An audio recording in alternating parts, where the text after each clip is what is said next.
I usually start these dinners with a few self-deprecating jokes. After my stellar 2013, what could I possibly talk about? We rolled out healthcare.gov. That could have gone better. In 2008, my slogan was, yes, we can. In 2013, my slogan was, Control, Alt, Delete.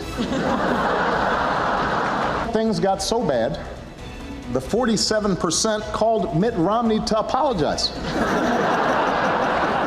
Some good timing there from President Obama last night. We'll have more on the Correspondents' Dinner later, but we're going to get to the Roundtable right now, here with David Plouffe, President Obama's top political strategist in the White House, former top strategist Rick Santorum, served in the Senate from Pennsylvania, also the runner-up for the GOP nomination for president last time around. Author of the new book, Blue Collar Conservatives, also talk radio host Laura Ingraham, Van Jones from CNN's Crossfire, and our own Cokie Roberts. And let's begin with this Benghazi debate. David Plouffe, you're actually on that email that caused so much trouble this week. It was an email to you and several others from Ben Rhodes.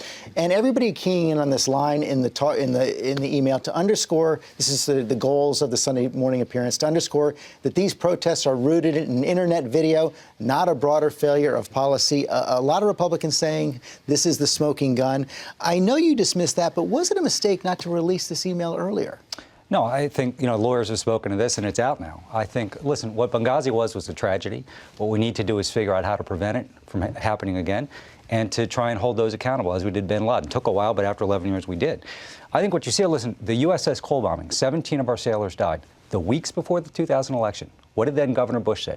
It's time for a nation to speak as one voice. Now, you couldn't handle that in this party. This has been politicized like we've never seen before. And I think what's happening, Richard Nixon talked about a silent majority back in 1968. There's a very loud, delusional minority that's driving our politics, that's in control of the Republican Party. There's no conspiracy here at all. Loud, delusional minority, Laura? Well, this is why Obama won in 2008. This guy is really good. And look, what we know now from the email is that from the beginning, the administration saw Benghazi as a political problem. You're on that email. You were the White House, senior political advisor, and this was a political problem. You had a tough campaign. You had Mitt Romney. You didn't think it was going to be a big blowout at that point. You said, and I just want to go back, I think this is important. You said on September 30th, September 12th, you said, in the days afterward, it wasn't clear that it was a terror attack. You said in November, right before the election, you said it's unprecedented politicization. The politicizing was going on at the White House, and that email was clear evidence of it. And the State Department admitted in the new email just released, Cheryl Atkinson had the report, that the Secretary of State, the Assistant Secretary of State, Beth Jones, said Ansar al-Sharia responsible for this attack. I don't think you knew it was a terror attack. I don't think we want to have a prosecution here. The fact is, I think people want a prosecution, actually. Looking at the reporting on Benghazi, it's like alternate universes. Yeah. You have one group of people saying, look, there was nothing, we weren't doing anything here, and another group of people saying it was all evil. The truth is, the White House should have released this email. That was a big either mistake or venality. And it's also true that everybody does talking points before Sunday programs, and that the talking points are about politics and limiting political damage. Can I just say a couple things? Look, first of all, I worked in the White House. You get these FOIA requests. Let's talk about reality. You get these FOIA requests. It's a judgment call. You have a lot of stuff to get out there. They got out there what they thought was appropriate. Then they looked at it again. And it turns out there were 2 bullet points out of like 20 that were on Benghazi. You know what? Let's get more out. So no good deed goes unpunished.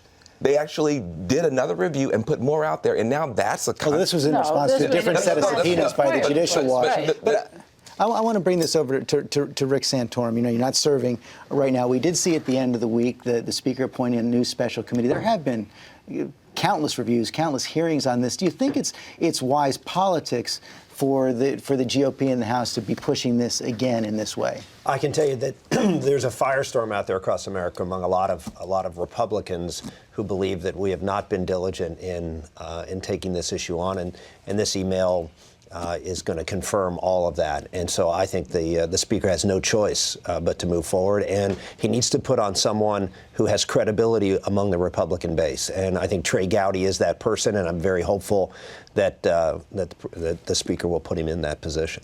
But I think it speaks to the forces in the Republican Party. John Boehner didn't want to do this. He was forced to do it. And I think let's look at what should be done here. Rather than, there's been 33 investigations, over 25,000 documents.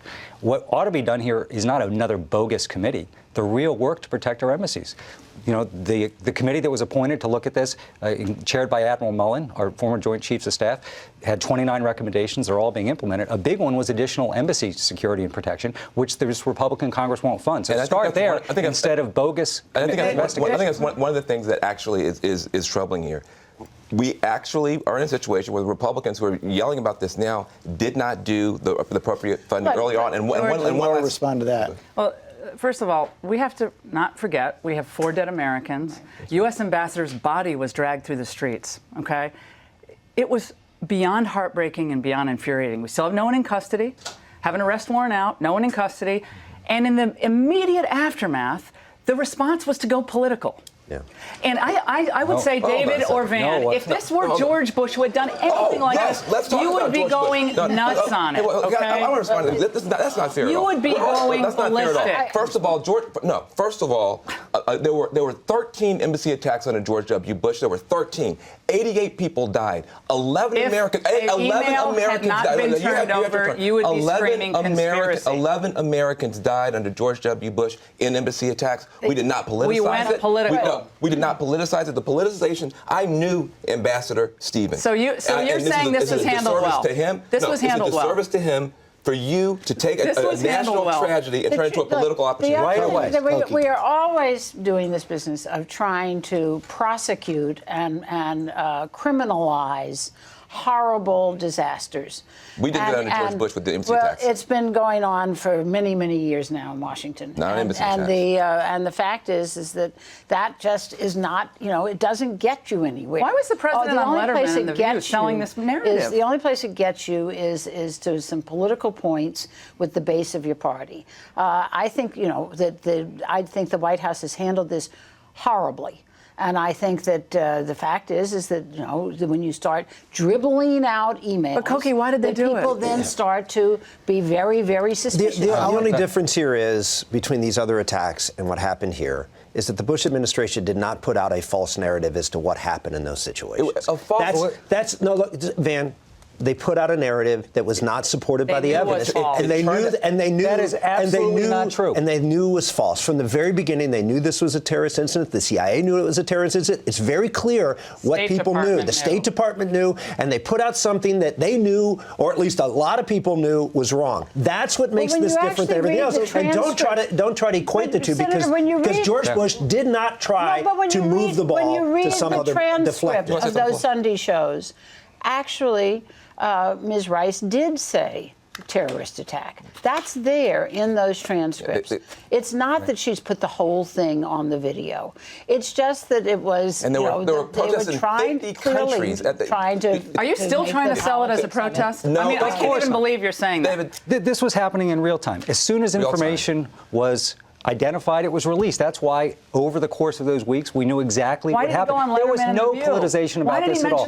He in the Rose Garden talked about this as a terror attack. Why did he go to a fundraiser the day after Ambassador was murdered? I'm telling you, what is happening here, and it's stoked by the talk radio personalities in Fox News, is this alternative reality. It's an amazing thing. It is an amazing thing to see. You're masters at this. I want to go quickly around the table. Is this going to be an issue in the 2014 midterms? Is it going to end up helping Republicans or helping the Democrats? I don't think it's decisive, but to the extent the Republicans stay mired in this instead of a positive agenda, I think it hurts them. I think this will be an issue in 2014 and a bigger issue in 2016. For Hillary Clinton? It's 2 o'clock. Who's answering the phone in the White House? Yes, it's going to matter. It's not going to be the only issue. Jobs and the economy are number one. For a very narrow section of Republicans, this is their whitewater, their fake, trumped-up thing that they want to go for. For most Americans, they feel heartbroken about these 4 Americans who died. They don't want it to happen again, and this administration is doing everything it can to make sure, with no help from Republicans, that it doesn't happen again. This election's about the economy. It's not about this, but it could have an effect in 2016. I agree. I agree with that.